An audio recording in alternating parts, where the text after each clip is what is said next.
Well, Bruno was censored, Galileo was censored, and now I'm being censored too. Okay. Therefore, I am like them. How do you Yeah. handle So, that as a scientist? What do I tell my well, students? so first of all, you look at short interest. In general, we should be able to profit from shorting people who are completely wrong. You should be able to go short in the marketplace of ideas. The concept of a complete market is one in which you can find an instrument for any thesis that you might have. So if you have an idea about the world and you see that the world has not caught up with you, you should be able to bet it and profit. So I would be very curious if we opened an idea market. What is the short interest in this? Because quite honestly, I would love to make some money. Um, I think it's also really interesting when you have far out there ideas that turn out to be right. Like, famously, that stress doesn't cause ulcers.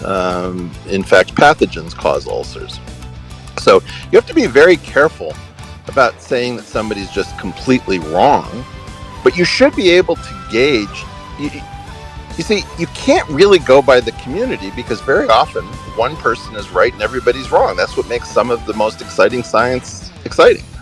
On the other hand, you can't afford to let any lunatic just say something and then have that, the, the court of public opinion is evenly divided. That's not true either.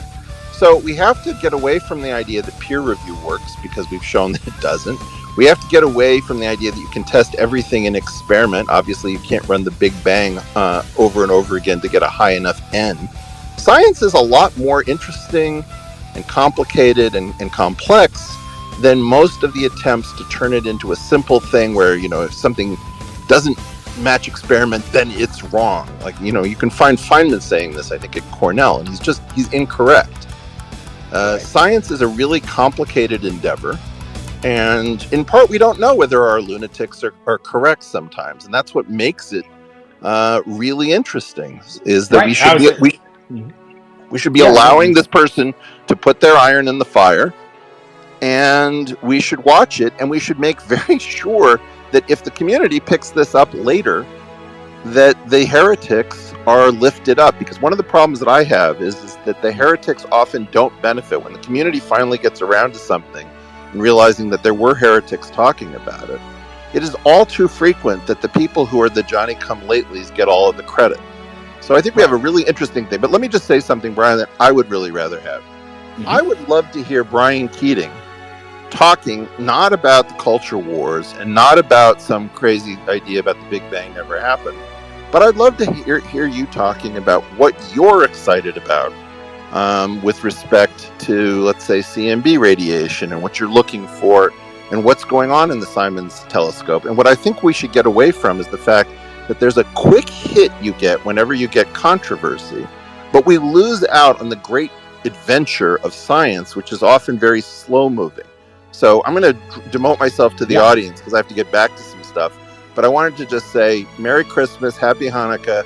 I think we should learn to just silence our own desire to be good long enough to investigate whether or not we need to be plunged into yet one more irrelevant controversy which detracts from the science and tends to build envy through invidious behavior between the communities. I think we need to get back to loving the shit out of each other, being collegial with each other, and realizing that we're all in this for the science, or it doesn't make any difference